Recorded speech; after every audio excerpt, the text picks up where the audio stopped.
Hi, everyone. Welcome to this session. My name is Petra Sandel, and I'm the founder and CEO of Upbeater. If you were already listening to my previous session, welcome back or welcome to stay. I'm going to talk about our human AI managers in this session, specifically about Sales Sara and what she does and how she runs lead generation for you. So similar, I'm gonna start to ask you a question because again, it's Friday afternoon. I want you to be on top of and with me here. So how many of you know that you should be reaching out to new potential clients more consistently, not just more, but more consistently, but struggle to keep it up, or you pay someone a lot to do it for you? You can just leave an emoji, leave a comment in the chat. Again, not to or not to put any judgment on anyone. I know this is also because it's a little bit scary, right? But we know that it's a big problem. So if you said that you recognize this, you're definitely not alone. The problem, though, is usually not because of lack of strategy or plan or ideas. It's usually not because of lack of skills. It might be because a lack of not confident, but you might feel like it's scary, right? Or for a lot of people that doesn't work with sales, this is something that they don't want to do when it comes to cold outreach. But I'm pretty sure most of us can figure out, if we just get over ourselves, we can pick up the phone or we can send a message and do it, right? So we can figure it out. That's not the problem. The problem is that we don't have time to do everything, especially if you're a lean team. And if you don't have time, you need to prioritize. And with prioritization, something that needs to be consistently going, but can be deprioritized, like finding new potential clients, will be when something seemingly more important comes along. For example, you're about to close a deal that is higher priority at the moment rather than finding new potential leads, right? The issue is that then your pipeline, when you need the new clients, it has dried up. And we know that 80% of leads require at least 5 follow-ups. So even if you just do it one time and you pat yourself on the shoulder saying that, great, I've done it, that is unfortunately not enough.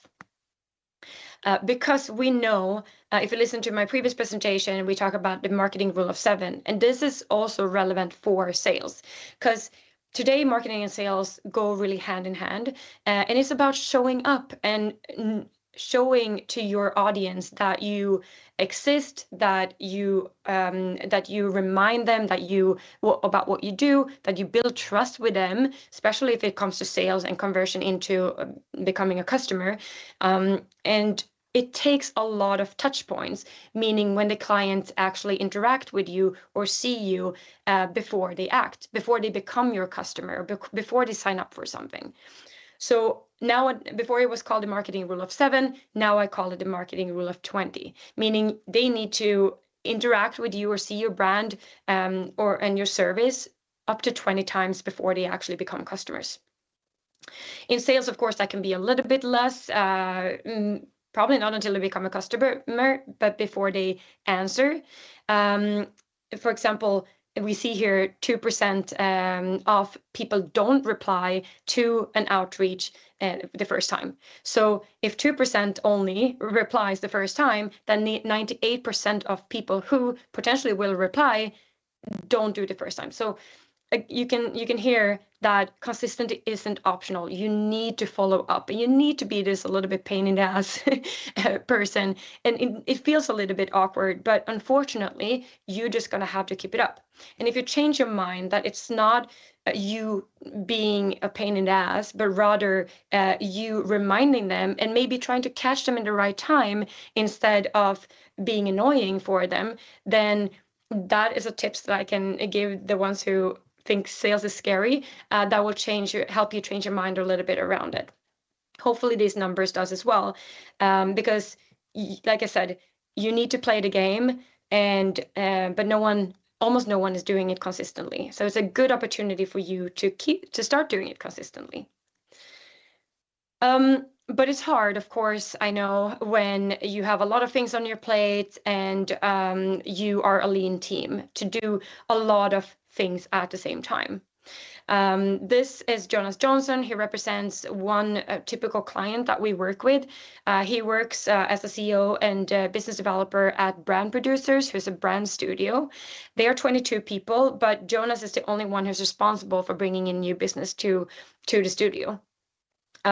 Meaning that he's responsible for everything from prospecting to outreach to follow-ups to doing the calls, updating the CRM, both with new clients, but also updating the data, negotiating and closing deals, creating partnership, retaining clients, referrals, and so on.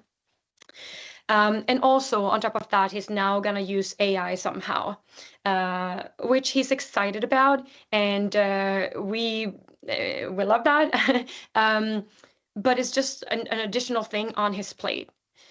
So he doesn't really know how to manage all of this. And this happens in a team like Jonas with 22 people. It happens if you're a sole founder and trying to do sales on top of everything else. If you're one sales person or a few in the team, you still have to do a lot. And to have someone to support with certain things can help. So if Jonas would look to take in help, because he can do it, he can keep doing it himself, but usually that fails, like we said, if something else comes in between. All good intentions, no judgment, is just like I said, when something else more important come in between, then he needs to deprioritize usually this finding new leads. So he can hire someone to do it for him, but usually that's quite expensive. If you're going to find a good salesperson to help you out, slow to find one. He doesn't really know where, or hire them, onboard them, manage them. He can work with agencies that are usually more expensive, or he can use a lot of different AI tools. And this is something that is great, even though it takes a little bit of time to set up and oversee it and so on. It can actually help a lot if you automate the flows and the work and so on. But unfortunately, it can also easily become messy when you work with a lot of different tools, what we could call tools sprawl. And this is very common how it looks for our customers when they work with sales and when they try to automate or use AI or use different products for different things, right? So they try to use some products for prospecting, some for data enrichment, some for outreach and writing, some for sending and sequencing, some for tracking and CRM. And this usually amount to, it can easily get up to 5 to 6 different tools that Jonas is all of a sudden working with. They can cost easily up to 600 euros a month. You sign up for one, you sign up for another. Maybe they are not expensive in itself, but altogether, all of a sudden, they can become quite expensive. And still, he's spending 10 to 15 hours per week putting this all together, making sure making sure they work, managing them. Because if he hasn't automated this or overseeing the automation, 0% of this runs itself. And we also know that every tool switching between the tools takes, when you do that, you lose about 23 minutes of focusing time. So it takes 23 minutes for you to refocus after you have switched tools. It's a lot of time just wasted. So for Jonas and for clients in this situation that we work with, they see that Sara works well for them because this is done for them in one system every week without any overhead. What Sara does is that she finds and qualifies your ideal prospects. Then she writes personal outreach messages and set them up in sequences. She sends those messages automatically on your behalf right now through LinkedIn and email. And then she analyzes the results and optimizes the work for the next month. So she does all this in one system. You don't have to worry about it. We try to make it as simple, human, and done for you as possible so that the process is not a lot of different tools like I showed you before, but rather what you see above the line, like above the surface, is what you have to worry about, and what is below the surface is what Sales Sarah does. So of course we need some information about you when you start. In the beginning, that might be information about your business, and then when you have inputted that, our AI agent digests that information and creates the initial draft, so to say, or the groundwork at a speed that humans cannot do. Then it goes back and forth and collaborating with our human sales expert to add judgment and a human touch to the output. And first, when they are satisfied with that output, it reaches you. So you can review it and approve it and make sure that, it sounds like you, because we can do the sales work, but your brand the most, right? But that's it. So when you have reviewed and approved it, Sarah will start to execute, meaning she will start to contact your leads, putting together the summary or whatever it might be. And then it goes back and you provide feedback next time, and then the process starts all over again. So since you always review and approve, you always stay in control, but you don't have to carry the load. Sarah does it for you. So let me show you how Sara actually works. When you sign up at app.upbeater.com, when you start working with Sales Sara, you'll meet with our setup assistant who will ask you a few questions about your business. Then when you have answered those questions, you will land in my business profile.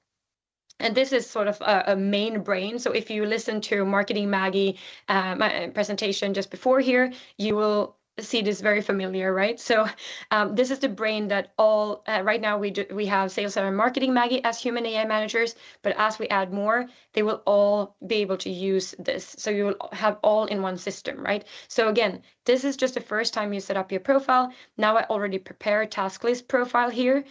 So it says edit, but if it's the first time you do it, it will say approve here instead. So you go in and you verify what the information that you put in and that AI fetched for you is correct. If it's not, or if something is missing, you can update the profile here. You update the product and services, what you're selling, your unique value proposition, and so on. You update who you're selling to. Like what's your target audience? Who do you want to try to reach? As much as you can. The more information and the more detailed and correct this is, like I said, since this is the brain or the main hub that both Maggie, but especially since we talk about Sales Sarah, will pull the information from, this is key that it looks good, right? So you fill this in, it might update as we go, but as good as it is now. Then your brand profile, of course, here is demo data now, so it's our profile, but you can set your tone of voice, your language. Brand assets is not as important for Sales Sarah, but you can upload anything that you like here. Once this is done and you have approved all of this, like I said, the first time you enter, then you will choose your service. So you'll get a pop-up asking if you want to activate Sales Sarah Marketing Maggie. So in this case, you choose Sales Sarah. And when you have chosen Sales Sarah, she will start to create your strategy. So you will get a strategy, and here for Taskly, the strategy we put together is focused on starting weekly conversations with their target audience. So that's what we want to do. We want to do it on LinkedIn. Here's this LinkedIn and email, but actually they just focus on LinkedIn. So we put together this strategy. If you agree with it, if you think it looks good, you can click approve. It should be quite accurate depending on what you put in the business profile, and also it is based on a lot of experience that Sarah has with sales and a lot of looking at data from what has worked before, what has not worked before, both for you if you have data on that, but also your competitors, the industry in general. But of course, your brand and your products and your message the best, right? So like I said, if you want to change something, you can request changes. For example, if you want another approach, please be a little bit more specific about what approach you would like in that case. Otherwise, Sarah would, of course, guess from a lot of data points, right? But if it doesn't feel like you, give that feedback to us so we can incorporate that. Like I said, the business profile and the strategy happens the first time. It might update a little bit as we go. The strategy might change a little bit, but not so regularly. So this is a little bit more work first time you set up your account. But once this is done, Sara will start to find your leads. So here we have the leads actually in another CRM system that we work with right now, that is included. We are building it in now, merging the two. So soon you will see it in here, but you will get all your leads in a list. You will be able to review them, make sure that they are on point. You can remove leads that you don't want us to reach out to, or you can just leave a comment saying, hey, we don't want to contact this company, or whatever it might be. In the beginning, like I said, it might be a little bit more going back and forth until we have found exactly who your core target audience is.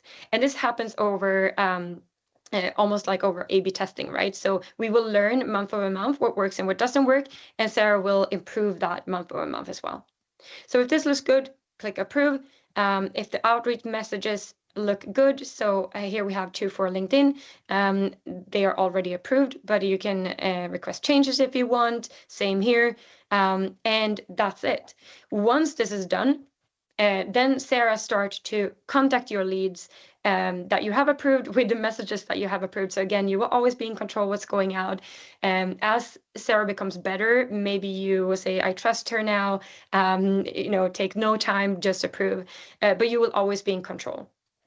At the end of the month, Sara will then put together a report of what what has the data, the numbers in itself, like how many have been contacted over LinkedIn or email. In this case, since it was Taskly, they only here we see email demo data, but they actually only focus on LinkedIn. So we will summarize that, and then we will also put together some insights, summary and suggestions for next month.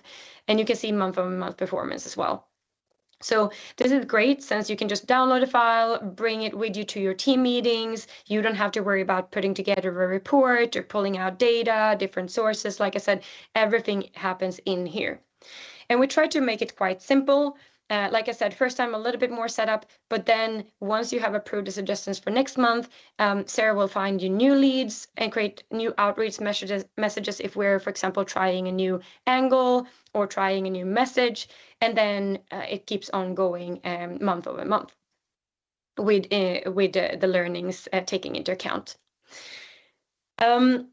That's it. And we try to, like I said, make it simple for you so you don't have to worry about what is happening in the background. But you do need to go in and review and approve. So every time you have something to review and approve, you will get a notification, not only in the email, you will also, as an email, you will also see it here in the left sidebar, and you will be able also to see it in your dashboard. So everything that that needs to be done is listed here. Now we see 4 things, even though it says 2 here, but it's because we have Marketing Maggie as well activated.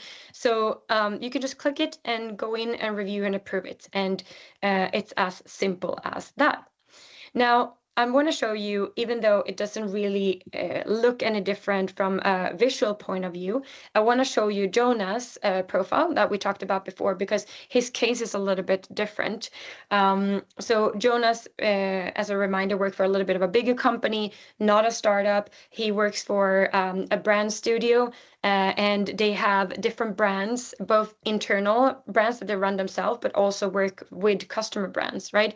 So for Jonas to be able to run sales Sara for several of the brands that he or they manage, he can set up Sales Sara for different accounts.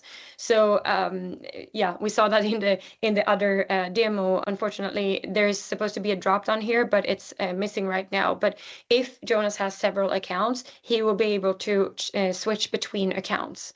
Right now, he sees Sales Sara's information, but if he swap accounts here, he will be able to see the strategy, the leads, the outreach campaigns, and so on, the report, and so on for the specific account that he wants to work on. The only other difference is here is that Jonas runs a little bit of a bigger company, right? So he wants to do both LinkedIn and emails. So and he has it will look the same, but he has a bunch of more leads and that he gets a lead list for. These leads, when they come to you, they have also been qualified, right? So, but feel free to review it again, approve or request changes, and then the outreach campaigns is created both for LinkedIn and email. So you will always know what's being said in your name and from your company, right? And here it's really recommended to have a multi-channel approach, because we have talked about the marketing rule of 7/20, that you need to try to poke them and reach them in different places. Although keeping into account that we don't want to annoy or spam someone. So a good setup, for example, that we use is 2 LinkedIn messages followed by 3 emails if they don't reply. And if they don't reply, we don't spam them. We can follow up again after, let's say, 3 months, but you will, and if they respond right now, we are working on building in a response mechanism, but right now it goes directly to user. You own the conversation after someone responds, meaning that you will see directly in your LinkedIn inbox or in your email when someone has responded and can respond with whatever you want to say to get that lead closer towards becoming a deal. Great. So let me hop back to the presentation. That's pretty much how Sales Sara works and how it looks in our platform. I also want to talk a little bit about why we have chosen to use AI plus human, not AI versus human, or not AI or human. I said the same about Marketing Maggie, because we believe in this this collaboration, because AI alone can unfortunately send generic or off-brand messages if we don't catch them. So someone needs to, oversee this and also find the leads, qualify the leads, write the sequences, and then send them every week. Because if we go back to where we began this talk, we are aiming for consistency, right? But one campaign or one outreach is not equal consistency. Building a sales voice, building a message flow that works takes time, and having an ongoing sequence, ongoing work, consistency coming out, consistent messages coming out, and a human judgment on top of that is key to success, in our opinion. So Sales Sara is not just a prompt or not just an AI. She's a system with a human expert who knows your prospect built right into her. And some AI bloopers for sales as well. We looked at it for marketing. Now sales, it happens as well. Like we said, if we don't catch it, that AI sends these messages that we just want to crawl under a table and hide ourselves if we're the ones sending it, right? If you see it later. But for example, here someone sent me an email saying, okay, they got my name right, but they talked about us hiring or looking for a senior backend Rust engineer. We don't work with Rust at all. We had an ad out, but we're not looking for a senior Rust engineer. And I have no connections to Austin, right? I'm based in Lisbon, and our company is based in Stockholm. So this is a complete miss. Here we have another AI generated message or email that I wouldn't say is necessarily bad. Nothing, the name was right.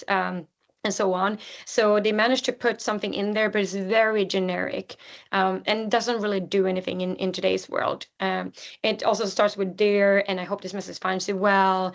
It doesn't have it doesn't explain why I should care about this message as a customer, and it doesn't have a clear call to action as well.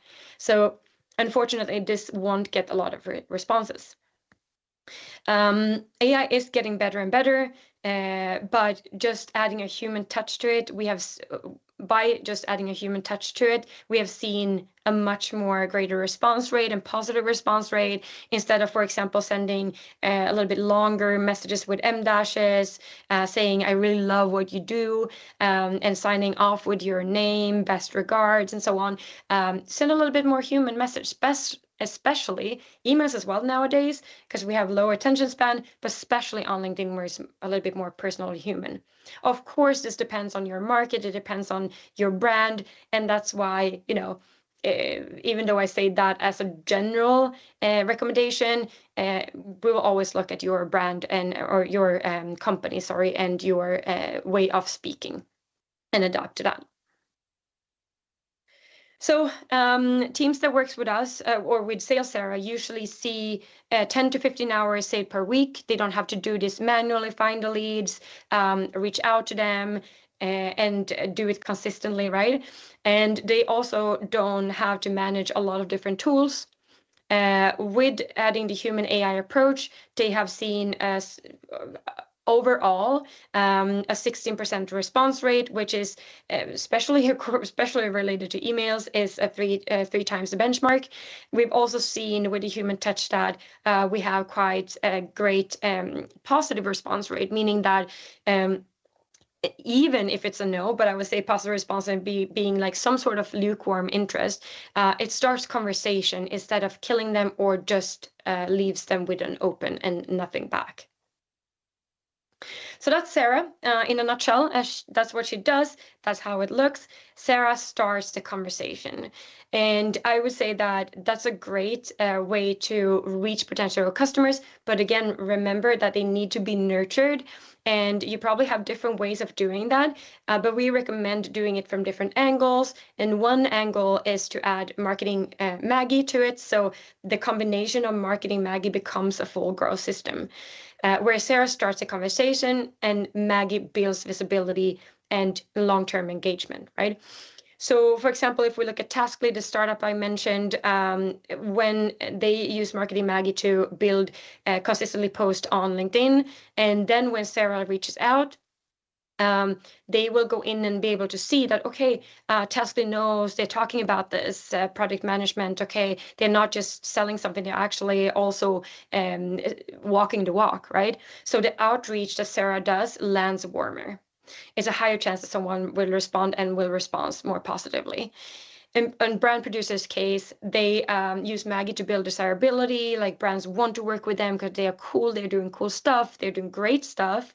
And then when Sara reaches out to them, they can reach a new audience that they want to reach out to discover them.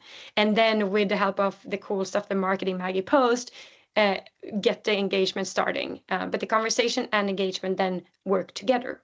So one without the other, if you just want to go with Sales Sara, work with her, that works great. But together they fuel each other. So that's it from me. If you're ready to just have your lead generation now just happen or run for you, meaning Sales Sara does it for you in the background, then you can hop into Upbeater.com, read more, or book a one-on-one demo with me. So I can walk you through exactly how that will look for your company. And there you can also ask any questions you might have, or send me an email with your question, or connect with me on LinkedIn at Petra Sandal. Thank you so much, and wishing you all a lovely weekend ahead.